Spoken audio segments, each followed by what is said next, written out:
De abrir o evento do Encontro Nacional de Engenharia e Desenvolvimento Social desse ano, que é a 13ª edição. Queria convidar à mesa o professor Walter Antônio Basso, engenheiro mecânico, doutor em Educação e pesquisador em Educação Tecnológica e CTS.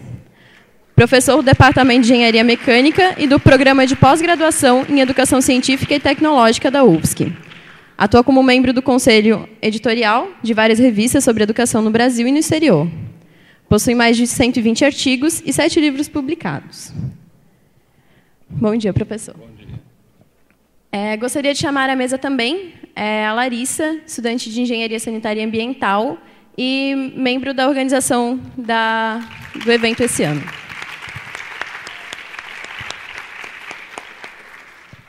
Não me apresentei. Oi, sou Monique. Também faço parte da gestão da organização desse ano.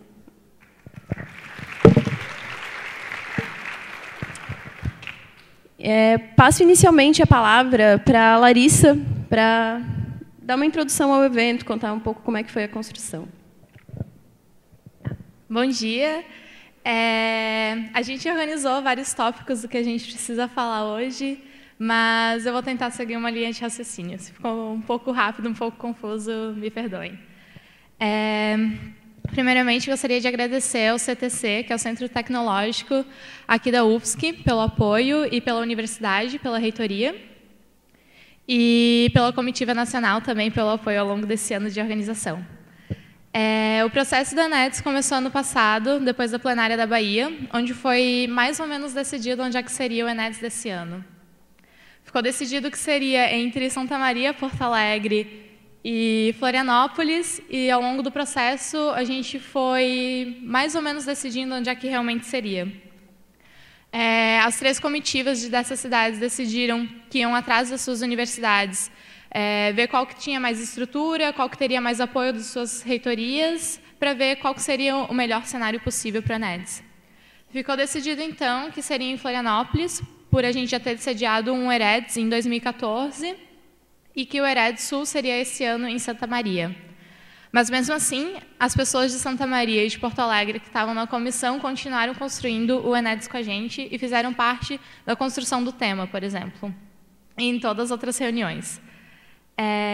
O grupo que organiza o ENEDS aqui em Floripa, basicamente, é o grupo que começou a pensar o serviço modelo lá em 2013, e que construiu o serviço modelo aqui do Centro Tecnológico, ajudou a construir o EREDS em 2014, e depois vários agregados foram chegando. Então, a gente construiu, como a Larissa falou, o ENEDS na Comissão Sul. Aqui, particularmente aqui em Floripa, assim que a gente soube que o ENEDS poderia possivelmente vir para cá, já começamos a correr atrás de auditórios, infraestrutura. Como a gente sabia que haveria uma mudança de gestão da reitoria no meio da construção, a gente já foi conversando com a gestão anterior e com a gestão atual para tentar garantir o maior número de coisas possível para que o evento acontecesse bem, mesmo não sabendo se seria aqui ou não. Mesmo com tudo sendo feito desde o começo, a gente ainda enfrentou dificuldades, porque praticamente às vésperas do evento, a nova gestão da reitoria disse que um monte de coisa que eles já estavam prometidas simplesmente não aconteceriam mais. Então, a gente teve que se virar bastante para fazer o evento acontecer. Fizemos um corte de R$25 mil no orçamento total do evento.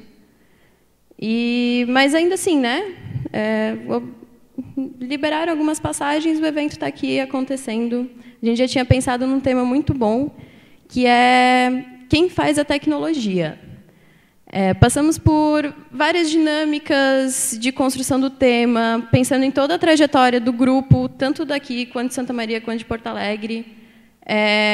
Como a gente tinha conhecido a engenharia popular, como tinha se dado esse processo. O que a gente acreditava por ser, o que era a engenharia popular? Então, começaram a vir vários questionamentos. E, dentre eles, a gente chegou no tema final, que é quem faz a tecnologia. Vocês já se perguntaram? É a gente que faz? Para quem que é feita essa tecnologia? Então, É isso que a gente quer fomentar, né? No evento, quer perguntar coisas para que vocês comecem a pensar. Por exemplo, a questão de energia. Quanta energia é produzida? Quem usa essa energia toda? Ela é feita para as pessoas? Quem é que realmente utiliza isso tudo? Então, a partir do tema das mesas, é para realmente fomentar isso, para vocês irem se questionando, pensando mais sobre para quem que a gente faz as coisas, né? Se é para as pessoas ou é para o capital. E é isso. Agora eu passo a palavra para o professor Walter. Bom dia a todos. Primeiro, é uma honra estar aqui e ver o tipo de assunto que nós vamos discutir, né? Eu já vou pegar carona do que ela disse, talvez complementando um pouco essa pergunta. Por que, para quê e para quem que nós fazemos tecnologia? Ou se é que nós fazemos tecnologia, ou simplesmente, você me desculpa, mas eu vou falar em pé aqui, que na qualidade de professor eu não consigo muito ficar sentado, né? E eu gostaria de dizer para vocês também que esse tema, ou esses assuntos, nós temos como preocupação há muito tempo, num grupo que a gente formou, que é o NEPET, não está lá muito, não sei o que houve com o slide lá, que ele está comendo alguns pedaços, mas em todos os casos eu vou tentar falar para vocês com um pouquinho mais de calma em cima disso, né? Então, primeiramente eu quero dizer quem é o NEPET. O NEPET é um grupo que foi formado em 1996, inclusive o professor Irlan também está presente aqui, eu, o professor Irlan e o professor Luiz Teixeira, sentindo a necessidade, num curso de engenharia mecânica, de trabalhar com questões que não fossem as eminentemente técnicas, nós resolvemos formar um grupo chamado Núcleo de Estudos e Pesquisas em Educação Tecnológica, com o intuito de trazer as questões sociais para dentro da engenharia. Nós temos um péssimo costume, inclusive entre nós mesmos, futuros engenheiros, de achar que a responsabilidade dessa questão não é nossa. Ou seja, nós temos que trabalhar o técnico pelo técnico. As questões menores em relação a isso, a gente deixa para os filósofos, para os sociólogos, para os pedagogos, ou para qualquer área de conhecimento que não tenha aquele intuito de produzir, produzir, produzir e produzir. E nós entramos de gaiato no navio, achando, por exemplo, que a nossa função na qualidade de engenheiros é promover puramente a questão técnica para o desenvolvimento tecnológico. O que é desenvolvimento tecnológico? O que é desenvolvimento humano? Então, eu gostaria de começar a falar para vocês sobre essas questões que vai ser o direcionador da nossa palestra de hoje. Em busca de uma nova equação civilizatória. Uma nova equação civilizatória, a necessidade do entendimento CTS na educação e engenharia. O que seria essa nova equação civilizatória? Todo mundo está vendo o que está acontecendo no mundo contemporâneo. É uma zorra total, é uma bagunça. E todo mundo vendo a única solução baseada na questão econômica. Inclusive, já ela começou bem a nossa apresentação aqui com fora qualquer coisa, que eu não vou nem entrar no mérito da questão. Está acontecendo isso no Brasil hoje. Isso aqui está uma bagunça. Por que isso está uma bagunça? Porque esse país nunca teve um plano de Estado de desenvolvimento. Ou seja, entra governo, sai governo, muda-se tudo, acaba-se com tudo, e essa barra funda vai continuar acontecendo, porque, inclusive, nós que produzimos tecnologia, nos afastamos da responsabilidade de verificar qual é a responsabilidade dessa tecnologia no desenvolvimento de um país. Então, eu fico muito feliz de ver um congresso, já no 13ª edição, trabalhando com essas questões que raramente são discutidas dentro de uma escola de engenharia. Eu faço parte do departamento, reconhecidamente tido como um dos melhores cursos de engenharia mecânica do mundo, quiçá. No entanto, me parece que a questão humana, que a questão social, é completamente dissociada do que as pessoas entendem por desenvolvimento tecnológico. Se produz e não se analisa o que esse produto produz na civilização contemporânea. Então, são essas questões que eu quero trazer hoje a debate, mostrando que é responsabilidade nossa, sim, trabalhar essas questões dentro dos cursos de engenharia. E eu estou chamando de uma nova equação civilizatória porque é tão rápido essa mudança das variáveis envolvidas no problema que nós temos que nos adaptar a isso. E claro que isso é decorrente de grupos de estudos em CTS, da relação entre ciência, tecnologia e sociedade, que, na minha humilde forma de ver, hoje já não dá mais conta. Então, por isso que sai por aí grupos CTS mais I, CTS mais X, CTS mais Y. Por quê? Porque as pessoas estão sentindo que as variáveis que abarcam esse problema são muito maiores. Então, eu estou tentando, nessa conversa com vocês, trazer uma preocupação que já é premente nesse grupo que nós temos, de verificar quais são essas variáveis que estão interferindo cotidianamente no ensino de engenharia. Eu estou falando do ensino de engenharia, mas não seria diferente em outras áreas de conhecimento também. Porque é muito fácil dizer que a responsabilidade disso é só quem constrói a técnica e a tecnologia. As outras áreas também têm que ter esse tipo de preocupação. Né? Porque é muito fácil, por exemplo, na área de sociologia, de filosofia, etc., etc., ficar massacrando a tecnologia como se ela fosse responsável por todos os males que o mundo contemporâneo sofre. Não, não é verdade. Não podemos nem ser tecnófobos e muito menos tecnófilos. Nós temos que ter a sensibilidade de analisar a tecnologia não quanto à sua eficiência ou à sua eficácia, mas sim a sua possibilidade de distribuição para todos os seres humanos. É muito fácil produzir tecnologia como nós estamos produzindo para grandes grupos que ficam mirando somente o lucro e nós a produzirmos feito marionetes na qualidade de engenheiros, uma tecnologia que nós nem sabemos para quem está sendo feita, por que está sendo feita e para que está sendo feita. Então são essas questões todas que eu quero discutir com vocês hoje. Vou dar um sinalzinho de polegar aqui para mudar o slide, porque nós estamos com um problema. Bom, só para adiantar mais alguma coisa, essas questões que eu estou falando para vocês estão mais ou menos baseadas nesses 3 livros aí que eu estou colocando como referência e que, se vocês quiserem aproveitar, existe ali embaixo hoje a Feira do Livro da Universidade Federal de Santa Catarina, que esses livros e outros, talvez com muito melhor conteúdo, inclusive, estão sendo vendidos com grande desconto, na base de 30%, 40%, 50% ou 60%. E, aliás, é uma questão que também faz parte dessa minha falatória com estudantes de engenharia. Crianças, vamos voltar a aprender a ler. Por favor. Ninguém aprende, por mais que queira, ficando o tempo inteiro grudado na internet, etc, etc, etc. E muito menos só olhando o professor da aula. Ou vocês voltam à questão da leitura, ou à questão da reflexão, à questão da análise, à questão do conhecimento dos problemas contemporâneos não acontece. Nós temos, de novo, um péssimo recorde no Brasil que se chama o povo que menos lê no mundo. Como é que nós queremos desenvolvimento? Como é que nós queremos analisar a tecnologia? Como é que nós queremos entender para quem ela é feita, por que ela é feita, etc, etc, etc. Essa recuperação da leitura é uma questão fundamental para nós podermos entender os problemas a que nós estamos afetos. Porque se ficar com essa discussão só como conversa de botequim, porque eu penso, eu acho, etc, etc, nós ficamos sem conteúdo para poder refletir e atuar em cima de um desenvolvimento tecnológico que é extremamente pífio e complicado, principalmente no Brasil. Vocês vejam agora o que está acontecendo com o pré-sal, né?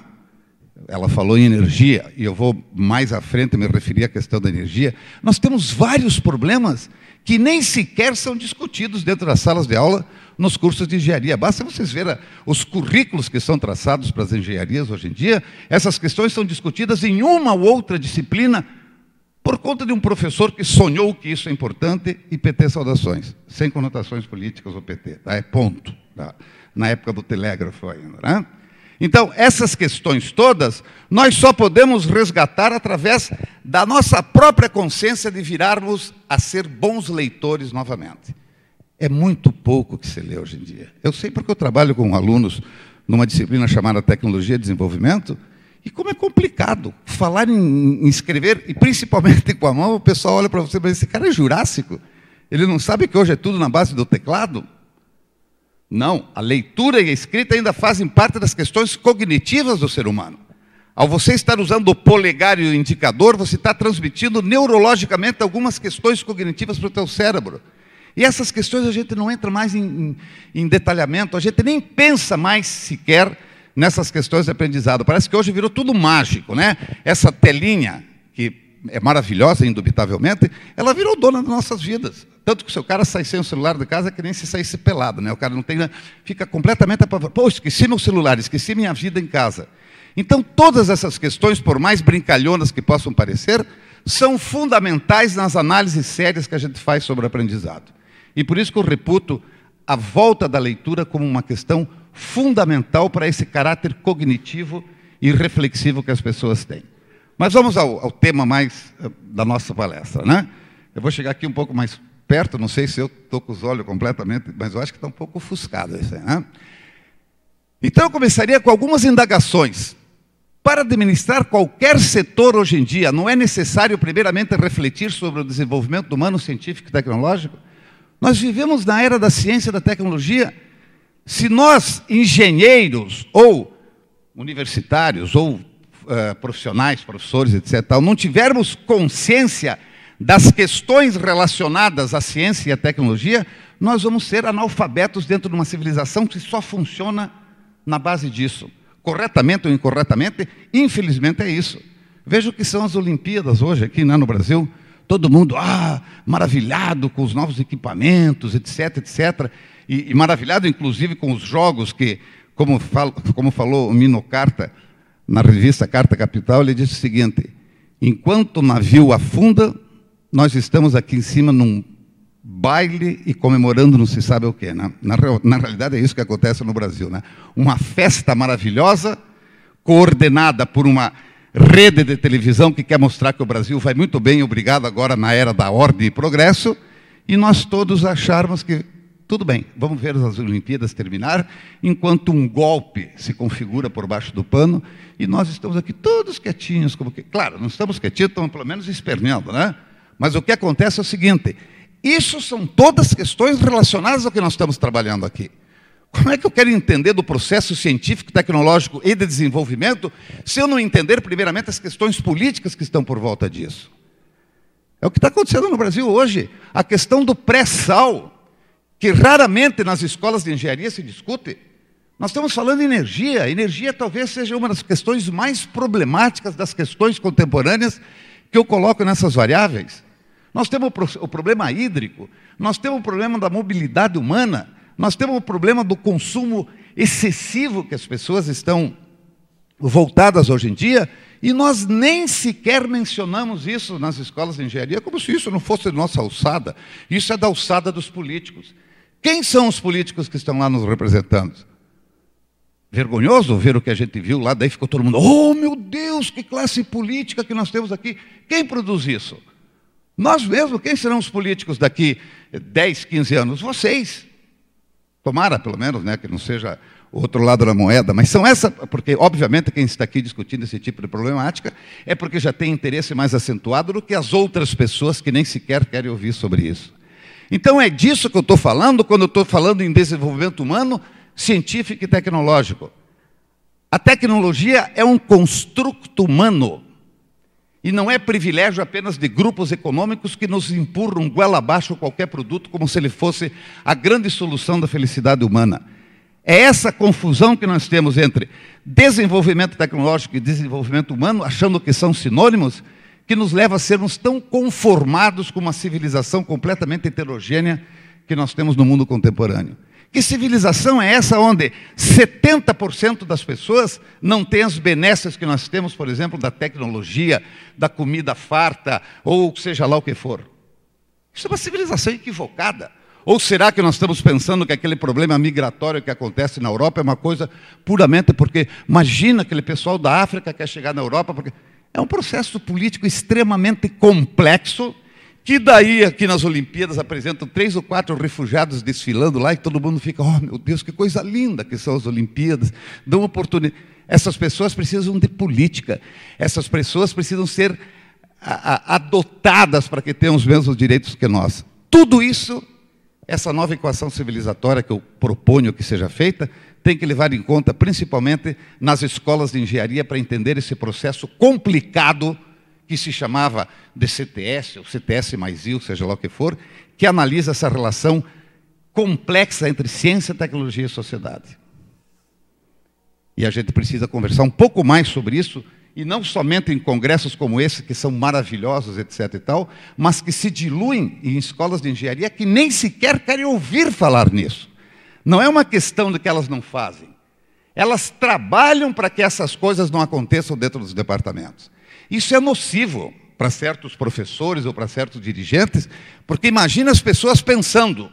As pessoas não podem pensar, elas têm que seguir no rumo da Rede Globo, elas têm que assistir os Big Boss da Brasil, porque é esse tipo de coisa que faz dinheiro, que faz publicidade e que mostra a diferença de poder entre as pessoas. Então agora faz toda...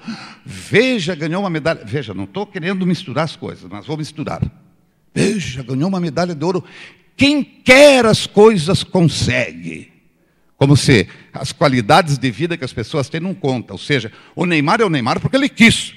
Ou seja, se você quiser, você consegue. Se você não quiser, é porque você é vagabundo. E, obviamente, com isso a violência vai aumentando, as mazelas da sociedade vão ficando cada vez mais visíveis, e o pessoal a colocar policial na rua. Vamos colocar policial na rua, precisamos de segurança. Como se a segurança fosse manter certos seres humanos na sua jaulinha e nós a gozarmos das benesses da tecnologia. Né? Essas questões precisam voltar, ou precisam imediatamente serem pensadas nas escolas, seja de engenharia, de filosofia, de culinária, de balé, porque esse é o grande problema contemporâneo. A civilização, da forma que está, vai para o saco.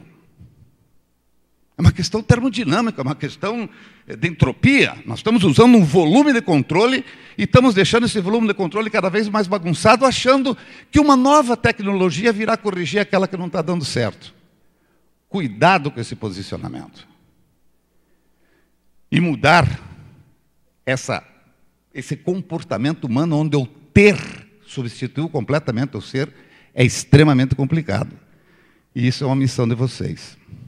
Por isso, eu volto a insistir com vocês, leiam muito, não fiquem só informados pela internet, pela televisão, porque nós vamos acabar deformados com esse tipo de coisa. O excesso de informação, às vezes, é pior do que a falta de informação. Então, é isso que nós temos que resgatar através do conhecimento desse problema científico-tecnológico que nós vivemos hoje em dia. Né?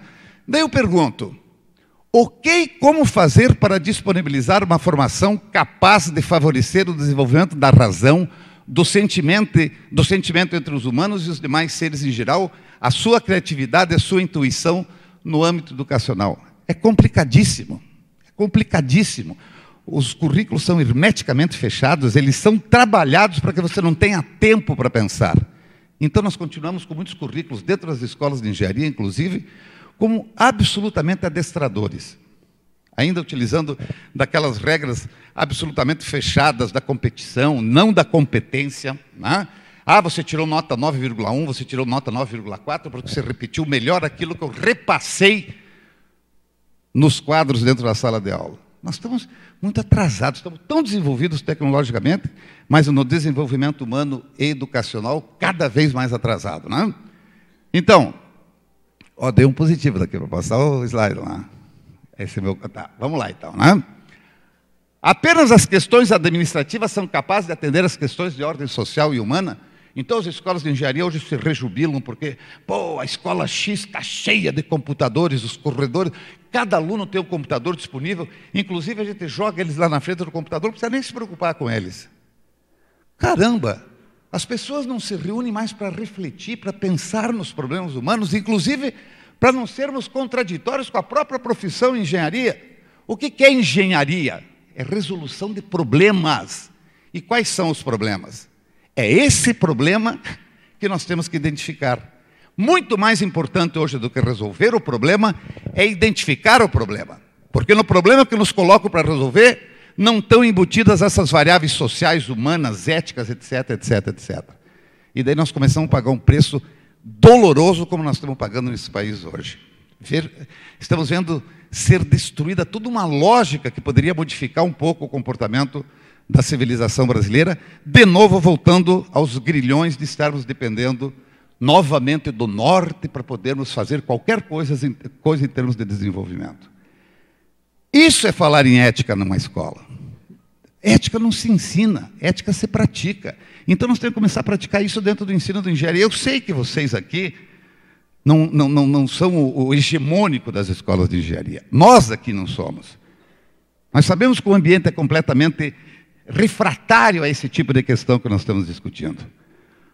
Mas nós não podemos nos entregar para os homens, né? Ou a gente dá um jeito de começar a pensar isso, nem que individualmente ou em pequenos grupos, isso que se chama resistência, se bem que agora, lá no secundário, já vamos ter a tal de escola sem partido, né? Que maravilha.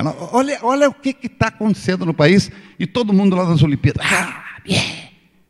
E segue o barco. E a Globo fazendo aqueles espetáculos, porque veja que povo esse brasileiro, né? Levando porrada de tudo quanto é lado, mas tudo quietinho, se divertindo. Essas questões que nós temos que começar a entender, que também fazem parte de um processo do conhecimento científico e tecnológico. Aí vem de novo a primeira pergunta. Para quê, por quê e para quem? Essa é a base da ideia de nós fazermos educação ou começarmos a refletir sobre a educação. Então eu pergunto, que prioridade deve assumir a educação no desenvolvimento social em qualquer política governamental? Porém, nós podemos mirar o que está acontecendo hoje. Até no slogan brasileiro, veio o nosso slogan bem positivista, né? Ordem e progresso. Ou seja, a tal de pátria educadora já dançou. Não que tivesse uma maravilha, não, absolutamente. Eu não estou aqui defendendo o governo X ou o governo Y, eu estou apenas dizendo o seguinte, está uma loucura, está uma barafunda essa questão política que direciona, inclusive, essa questão do ensino científico e tecnológico. Vocês vão ver o que vem por aí em termos de modificações, inclusive nas escolas de nível superior, ou principalmente nas escolas de nível superior, né? Aqueles financiamentos que as áreas humanas vinham recebendo com muito mais, com volumes muito mais poupudos do que em todas as épocas do Brasil, agora vão para o saco. Que interesse tem em desenvolver educação nesse país? Nós queremos o seguinte, desenvolver tecnologia direcionada a grupos de interesses, etc, etc, etc. Por favor. Eu só estou fazendo provocações, lógico, é muito complicado a gente ficar dando resposta para isso. Se eu tivesse a resposta para isso, eu não estaria aqui. O que subjaz à educação e ao desenvolvimento tecnológico no campo de prioridades administrativas no Brasil e no mundo? O ensino de engenharia, o que tem feito nesse aspecto? Cara, nós não temos um projeto de desenvolvimento tecnológico e humano nesse país desde a década de 50, e quando teve surgiu outro governo. Nós não temos um projeto de Estado, nós temos projetos de governos e geralmente equivocados. Porque ou brinda uma parte, ou brinda outra parte da população, e daí acontece essa rachadura, acontece essa fragmentação de possibilidades que nós temos no Brasil, como nós estamos tendo agora. Então são grupos econômicos, grupos hegemônicos, que ficam fazendo políticas prioritárias para seus interesses.